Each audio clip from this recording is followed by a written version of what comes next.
The world is constantly begging you to make noise. Society is wired to convince you that if you are not broadcasting your every move, debating every petty music insult, and shouting your achievements from the digital rooftops, you simply do not exist. We are conditioned to believe that the loudest person in the room holds the power. We think that volume equals authority, that constant motion equals progress, and that visibility is the exact same thing as victory. But look closely at the loudest people you know. They are exhausted. They are erratic. They are desperately performing for an audience that does not truly care about them, trading their profound inner peace for a few seconds of cheap, fleeting attention. They are living on the surface of life, terrified of the depths. Thousands of years ago, the most powerful man on the face of the earth lived by a completely different code. Marcus Aurelius commanded the entire Roman Empire. He had the power to silence anyone, to demand the applause of millions, to crush his critics with a single word. Yet the emperor's greatest victories were not won in the roaring colosseums or on the bloody battlefields. They were won in the absolute terrifying silence of his own mind. He understood a brutal psychological law.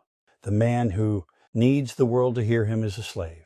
To the world, the man who is comfortable in the silence is a master of himself. If you are tired of bleeding your energy into useless music arguments, if you are exhausted from chasing the validation of crowds, and if you are finally ready, music, to step into a completely different tier of human existence, you must learn to close your mouth and open your mind. You must learn the lethal, beautiful art of winning quietly. Today we are going to dissect 8 Stoic principles engineered by Marcus Aurelius that will teach you how to be silent, think deep, and win quietly. These are not passive, gentle suggestions. They are psychological armor. Before we tear down your old habits, make the decision to step off the stage. Hit the subscribe button right now to join a community of builders who operate in the shadows. Share this video with someone who is wasting their life trying music to be loud. And whatever you do, do not skip a single principle: music. Each one is a weapon designed to make you completely untouchable. Seal your intention today. Drop this exact vow in the comments below. I build my empire in silence. Number 1, the supreme power of the withheld word. When someone insults you, disrespects your work, or challenges, your ego, a fire ignites in your chest. Your biological programming screams at you to strike back. You want to immediately formulate the perfect counterattack to cut them down, to prove your intellectual superiority, and to assert your dominance. You believe that if you do not respond instantly, you will look weak. But Marcus Aurelius knew that immediate reaction is the ultimate display of fragility. When you rush to speak in the heat of provocation, you are proving that the external world has a direct wired connection to your nervous system. You are acting as a puppet, and your provocator is holding the strings. To win quietly, you must master the supreme power of the withheld word. When chaos erupts around you, when the accusation is hurled, you must do the exact opposite of what the amateur does. You must swallow your response. You must let the silence hang in the air like a heavy, suffocating blanket. Silence unnerves the fragile ego. When someone attacks you and you simply look at them completely unbothered, refusing to offer them a single syllable of reaction, you strip them of their power. You deny them the emotional transaction they were desperate for. The withheld word is not a surrender. It is a tactical withdrawal. It communicates that your thoughts are premium currency, and you refuse to spend them music on cheap conflicts. Number 2, retreat into the inner citadel. The modern mind is completely exposed. We leave the gates of our music, consciousness wide open, allowing the media, the opinions of strangers, and the toxic drama music of our co-workers to march right in and set up camp. We are constantly seeking escape in external noise because we are fundamentally terrified of being left alone with our own unfiltered thoughts. Marcus Aurelius operated differently. He survived plagues, betrayals, and endless wars by retreating into what the Stoics music called the inner citadel. This was not a physical location, but a psychological fortress. He believed that no matter how much the world raged outside, there was a sanctuary within his own soul that no music human being, no disaster and no circumstance, could ever breach. To think deep, you must build this citadel. You must carve out deliberate blocks of absolute silence in your life. No podcasts, no music, no screens, just you sitting in a quiet room facing the profound reality of your own existence. This isolation is where true strategy is born. When you disconnect from the frantic frequency of the crowd, your mind naturally expands. You begin to see the macro patterns of your life. You stop worrying about what happened today and you start orchestrating what will happen 10 years from now. You cannot hear the whispers of your own intuition while you are drowning in the screaming of the world. Number 3, sever the hunger for public comprehension. One of the most exhausting invisible weights you carry is the desperate need music to be understood. When you make a bold decision, when you quit the secure job, when you end the toxic relationship, when you choose a path that deviates from the societal script, your immediate instinct is to explain yourself. You want to gather your friends and family and present a logical thesis defense for why you are living your own life. You want their blessing. You want them to look at you and validate music, your courage. But what happens when they don't? What happens when music, they project their own fears onto your ambition and tell you that you are making a mistake? The Stoic warrior does not require music, the crowd, to comprehend their mission. Marcus Aurelius reminded himself music constantly that seeking the approval of mortals, people who are deeply flawed, who are fighting their own demons, and who will eventually turn to dust, is absolute madness. To win quietly, you must embrace the reality that your highest callings will often be completely misunderstood music by the people closest to you. Stop trying to translate your soul into a language that average minds can digest. You do not owe anyone a PowerPoint presentation on your destiny. Let them misunderstand you. Let them call you distant. Let them think your quiet focus is arrogance. When you stop bleeding music, your energy, into explaining your moves, you redirect all of that raw power into actually making the moves. Declare your sovereignty in the comments. My path does not require an audience. Number 4, the absolute rejection of trivial battles. Look at how you spent your energy yesterday. How much of it was burned on things that absolutely do not matter? Did you argue with a stranger on the internet? Did you stew in quiet rage because someone cut you off in traffic? Did you gossip about a situation that has zero impact on your future? We are obsessed with winning tiny, pathetic battles while entirely losing the war for our own potential. We fight over scraps of pride while our true purpose collects dust. Marcus Aurelius commanded his own attention. With lethal precision, he wrote that we must approach life like a Roman soldier, on the battlefield, focused entirely on the task directly in front of us with genuine, unrelenting seriousness. Music. The Stoic understands that their energy is a finite, rapidly depleting resource. Every ounce of anger you spend on a petty annoyance is an ounce of energy stolen from your legacy. You must become aggressively selective about what gets to disturb your peace. When a trivial annoyance presents music itself, view it from the cosmic altitude. Will this argument matter in 5 years? Will this perceived slight hold any weight on your deathbed? If the answer is no, drop it. Instantly, turn your back and walk away in total music silence. Reserve your intensity, your brilliance, and your fire exclusively for the music, monumental tasks that will actually shape the architecture of your life. Number 5, observe the mechanics. Ignore the theater. People are actors. They wear masks crafted from charm, flattery, and grand promises.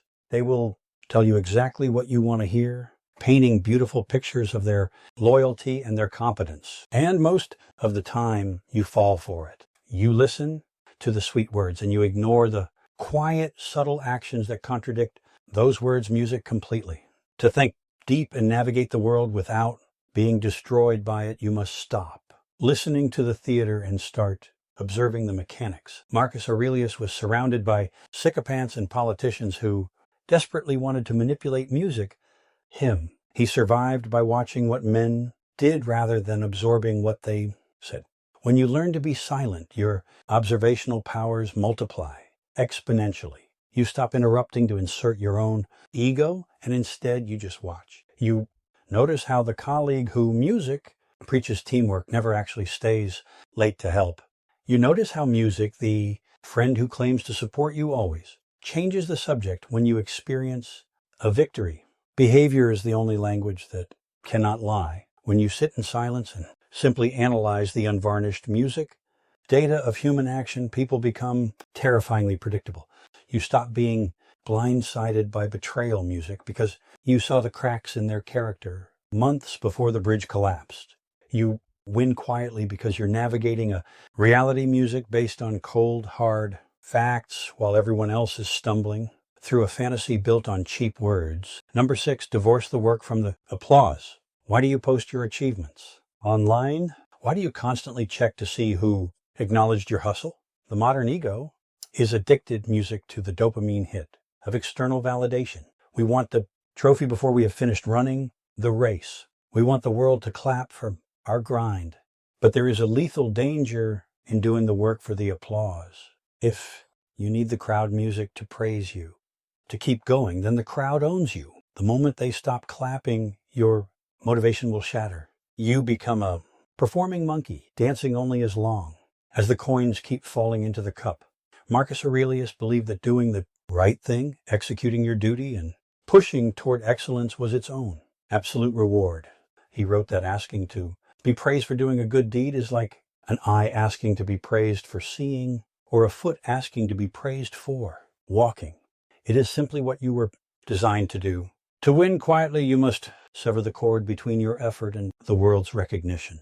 You must learn to grind in the absolute dark, build your business, sculpt your body, refine your mind, and heal your traumas without ever breathing a word of it to the public. When you draw your satisfaction entirely from the grim, beautiful reality of the work itself, you become an unstoppable force of nature. You do not need the spotlight because you carry your music on fire. Number 7, the mastery of strategic non-action. We live in a culture that idolizes frantic motion. We believe that if we are not moving, doing, fixing, and pushing every single second of the day, we are failing. When a relationship gets tense, we immediately force a conversation. When an obstacle appears, we immediately try to smash through it. We equate silence with passivity. But the deepest thinkers understand that sometimes the most aggressive, devastatingly effective move you can make on the chessboard of life is to sit perfectly still.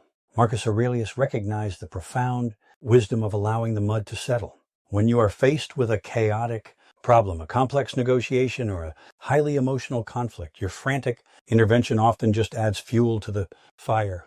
You cannot force a muddy puddle to become clear by stirring it with your hands. You can only make it clear by leaving it completely alone. This is the power of strategic non-action.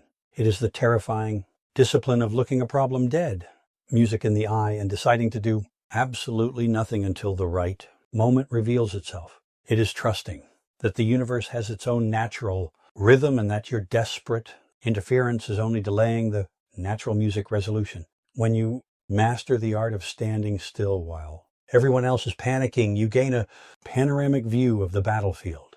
You let the chaos collapse under its own weight, and then you walk through the wreckage untouched. Number 8, the architecture of the silent mind. The final and most supreme principle is the daily relentless regulation of your own music internal dialogue. You can sit in a quiet room, you can ignore the crowd, and you can bite your tongue. But if your mind is a raging hurricane of anxiety, judgment, and fear, you are not silent. You are just loud music on the inside. The happiness of your life depends upon the quality of your thoughts. Aurelius commanded, your inner voice is the author of your reality. If you speak to yourself like a victim, if you tell yourself that life is unfair, that you are not capable, that the world is out to destroy you, then you will live the exact life of a victim. To win quietly, you must become a ruthless dictator over your own internal narrative. You must catch the negative, fearful thought the millisecond it enters your consciousness, and you must interrogate it. Demand proof. Is this thought actually true, or is it just a phantom generated by an old insecurity? You must deliberately replace the panicked dialogue with the cold, hard language of a warrior. When disaster strikes, you do not think, why is this happening to me? You think this is the exact resistance I need to grow. You do not think I am overwhelmed. You think I am adapting to a heavier weight. When you rebuild the architecture of your internal mind, the external world has no choice but to bend to your new frequency. Winning quietly is not about being invisible. It is not about shrinking yourself to make others comfortable, and it is certainly not about playing small. It is about an absolute terrifying concentration of power. It is about taking all the energy you used to spray outward in the form of complaints, arguments, music, ego, and performance, and pulling it entirely inward. It is about forging a character, music so dense, so heavy, and so rooted in truth that no storm can move. You, the masses, will continue to scream. They will continue to fight for the scraps of attention, posting their fragile egos online, begging to be validated by a world that will forget them tomorrow. Let them have the noise. You are choosing a different path. You are stepping into the profound, dangerous silence of the Stoic master. You are going to do the work in the dark. You're going to observe the patterns. You are going to guard your mind like a sacred temple, and you are going to let your results speak with the force of an earthquake. If you have stayed until the very end, you belong to the fraction of a percent who actually possess the discipline to change. You're not a spectator. You are a builder. Hit the button to cement your progress today. Share this with someone who needs to learn the power of silence, and make sure you are subscribed so music you never lose your edge. Leave this final declaration in the comments below. I master my silence to master my world. Stay grounded. Stay disciplined. Guard your inner citadel. I will see you in the next